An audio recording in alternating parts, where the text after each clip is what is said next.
We got interested in Moab when we took a road trip out there in, I think it was 2019 or 2021, one of the two. And we just were kind of fascinated by it. And uh, we we were very excited about it when we got back, and we realized that we needed to get rid of the Raptor and get a Jeep.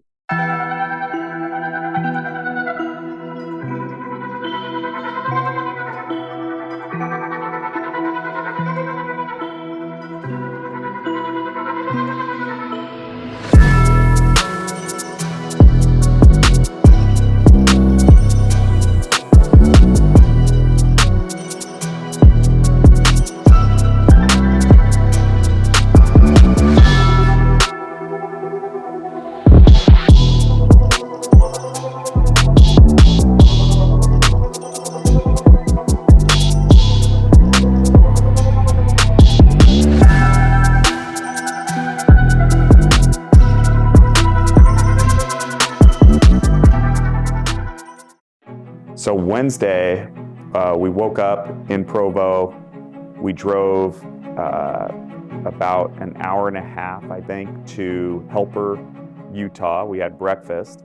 Then we showed up to Moab around noon, and we met Kurt, Dick, DJ, and Larry, and Brian, and Mike Cordes was with us, Mike and Avery. And then we went and did Fins and Things. We had lunch, and then we went and did Fins and Things, and that took we did the full loop, and that took 5 hours. Yeah, go ahead, hit it. Just stay smooth all the way through. Smooth all the way through. Keep going, smooth, smooth, smooth, smooth, smooth.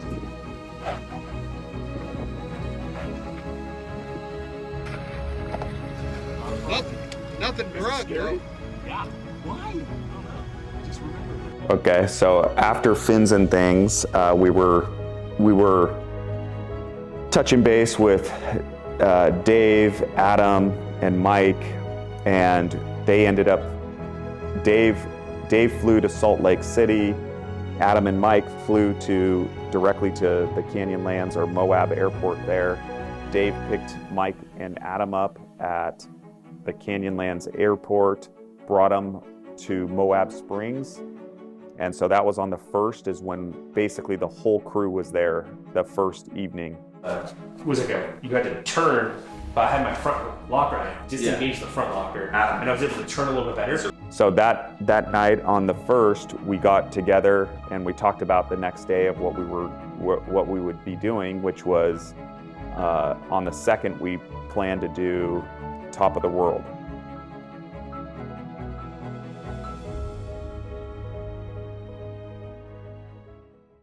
So on Thursday, the 2nd, we woke up and we had planned to do Top of the World. We went to breakfast at Jailhouse, which was our breakfast place of choice in Moab. We went to Jailhouse every single morning after that.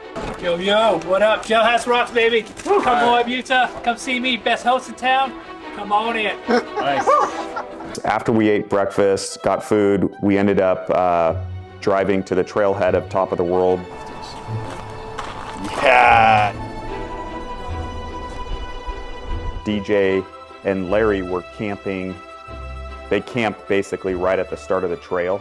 And so we met up with them. Morning. Everybody showed up around the same time. And that's when we pulled the air out of our tires. Everybody got set.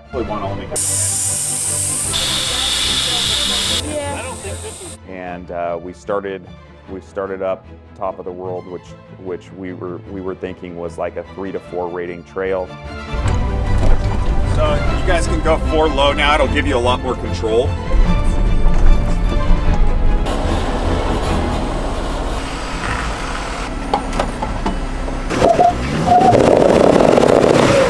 According to my research, Top of the World was a very basic trail, and and my buddy Kurt could easily do it in his stock two-door Bronco. That turned out not to be the case.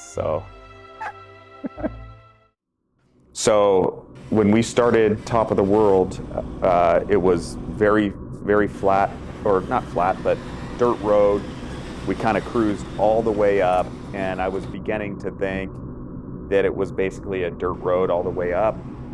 But it wasn't till, you know, kind of you get significantly up to the dirt road before the trail kind of really starts.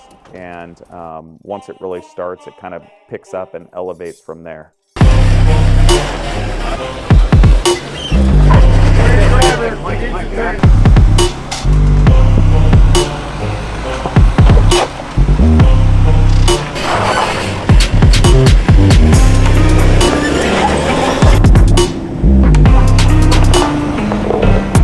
Yeah, so once you get up kind of into the main loop of Top of the World, Top of the World is kind of a loop. Once you get going in the obstacles, we ran into a couple. We were taking some more difficult lines. There was a nice ledge, a nice step, so we kind of all stopped, took some video. Most of the rigs kind of walked up pretty, not too difficult.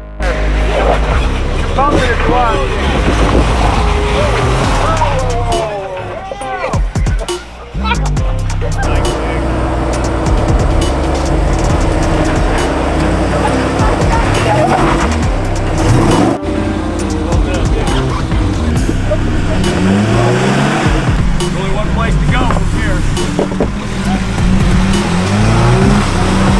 Nice. Oh, that's insane. So much for that fender cover. Mike, are you gonna do this? Looks like he's like a professional at it.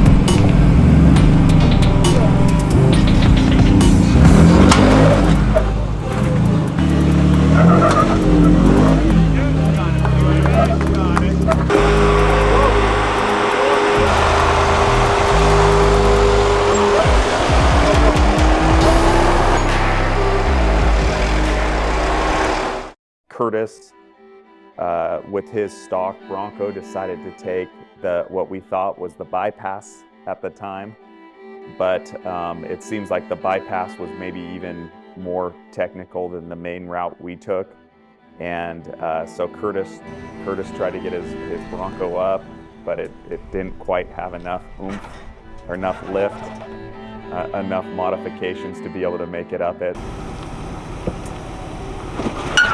Passenger. Going back down.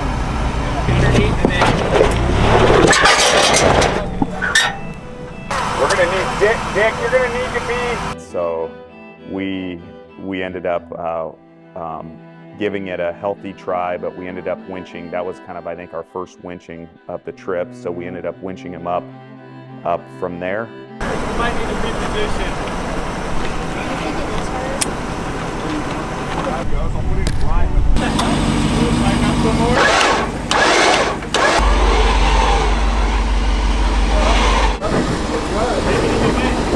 So we got Kurt up, and then I said, okay, I'm gonna try to hit this ledge right after it. And it was like, and there was a big hole, so I dropped in it.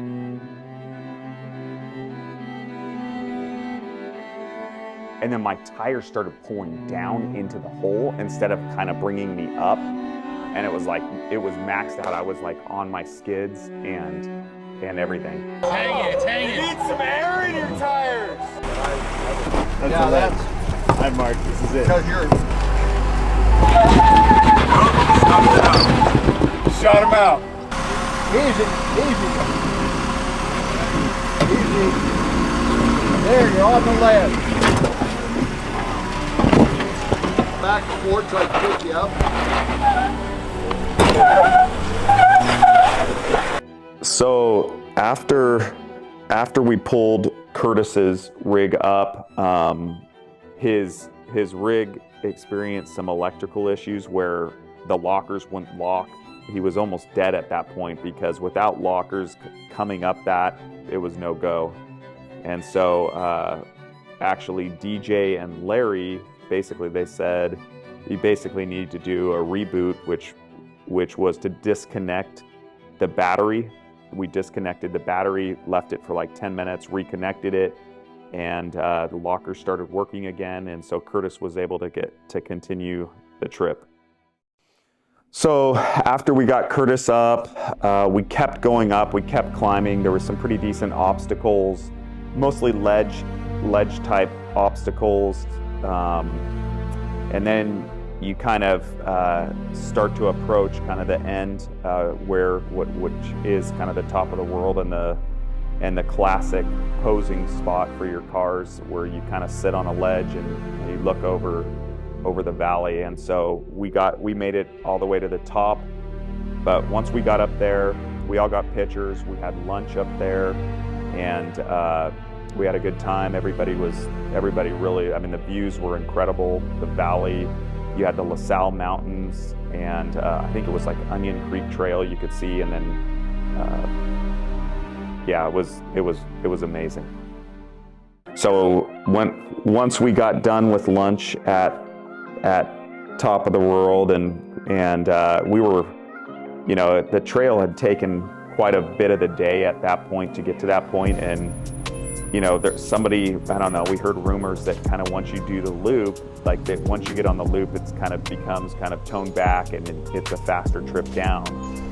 Whereas the reality was, once you get to Top of the World, if you decide to do the full loop, coming down the loop is, I think, was even more technical than coming up the right side by far. And so there were some really decent ledges that people had to negotiate. Most the Jeeps did okay, but the Bronco had some steeper challenges to it. I remember a specific point where I think Adam was with Curtis in his Bronco, and that first obstacle that we had hit in the beginning, they decided to come down the main obstacle. And I never will forget that as Curtis and Adam were dropping down that obstacle, they got both the rear tires off the ground. And I won't forget Curtis's face in that moment, because he was kind of puckered a little bit, but he released a little bit and it came rolling down, so everything was fine. Now go nice and easy down. Straight? Yes. Keep it straight. Yeah.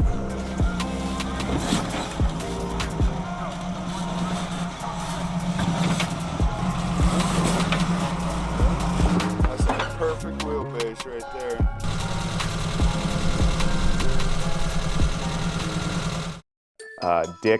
Dick's Jeep actually did get high centered. He has a stock 392 with 35s, the stock 35s and so forth. So he got high centered. So that was our second winching point of the trip, where we kind of pulled him off. He got kind of turtled. We pulled him off. Yeah.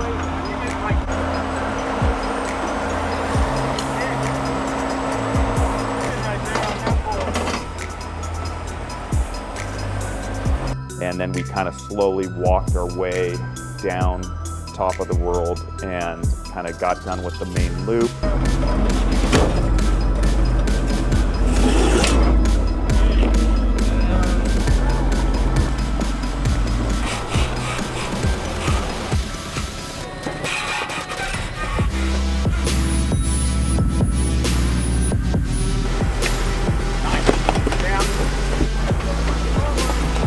Yep. Perfect. Where am I going from here? Yeah, once we got down and kind of back to the normal spot, once we got kind of past that loop, past that ledge and so forth, then we hit the normal dirt road. I let Brecken drive. I think Mike Portis let Avery drive, and then they drove down to kind of where the staging point was with DJ and Larry. We put some of us put some air in our tires because we were down to like, I think I was running like 11 PSI, most people were somewhere in like 15 to 18 psi. We put a little air in just to get back to town, and then we kind of lined up all the rigs and took a photo, and then we headed back to Moab, which was still like 45 minutes away. I think all told, by the time we got back to Moab, I think the trail took us 8 to 9 hours. It was a long day, but it was a really rewarding day, and looking back on it, a lot of great memories. When you come off that ledge, Okay, like this, that was rough. That was the hardest trail we've ever done. That's the hardest trail we That's hard for 12 men. I didn't say